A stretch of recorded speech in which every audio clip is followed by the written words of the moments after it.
Информация, которую, скорее всего, Эмомали Рахмон бы запретил. Досмотрите это видео до конца, и вы узнаете, кого он боится в Таджикистане и почему. Подписывайтесь на наше обновление, чтобы всегда оставаться в курсе событий.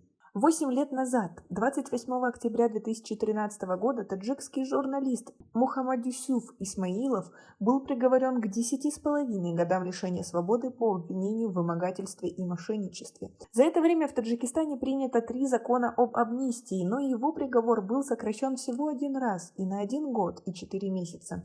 И сейчас тоже пока не ясно, будет ли применен в отношении Исмаилова новый закон об амнистии. Его родственники уверены, что власти боятся освободить его, так как он сказал, что раскроет все их недостатки. Сами власти этот вопрос не комментируют. Махтоби Абдуллаева, жена Мухаммадюсюфа Исмаилова, говорит, что такая ситуация очень сильно повлияла на ее мужа. Он очень надеялся, что на этот раз будет освобожден по амнистии и вернется к детям. Но в тюрьме ему сказали, что он не будет помилован и ему придется отбыть оставшийся срок. Исмаилов в беседе с женой сказал, что власти не хотят освобождать его за то, что после освобождения он возобновит журналистскую деятельность и будет писать критические статьи. А как вы относитесь к тому, что власть боится простых людей, которые говорят правду? Свои ответы напишите нам, пожалуйста, в комментарии. Он такой человек, который не может держать в себе правду, и в тюрьме он всегда говорил, что когда выйду, буду писать про то и про то, показывать недостатки. Вот после таких его откровений его не хотят выпускать, сказала Абдуллаева. Мухаммадюсюф Исмаилов содержится в колонии номер 3 Худжанда, ему 63 года, он инвалид 2 группы, и у них с Абдуллаевой 2 детей. Исмаилова, который писал критические статьи про должностных лиц Аштского района, суд Мачинского района приговорил 28 октября 2013 года к 10,5 годам лишения свободы. Исмаилов назвал тогда этот приговор безосновательным и сказал, что это возмездие властей за его критические статьи. Власти же тогда сказали, что он был арестован в 2013 году при получении 400 сомани от женщины. По версии следствия, таджикский журналист угрожал женщине раскрыть конфиденциальную информацию о ней, если она не заплатит за его молчание.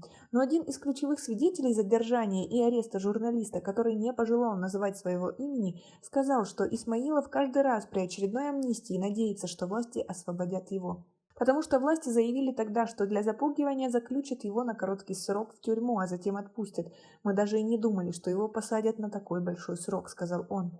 Независимые правозащитные организации, занимающиеся вопросами свободы прессы, назвали приговор Исмаилову чрезвычайно суровым. Они говорят, что такой приговор – это наглядный пример, как таджикские власти борются с журналистами, пишущими правду, и которых бросают в тюрьму за публикацию критических статей.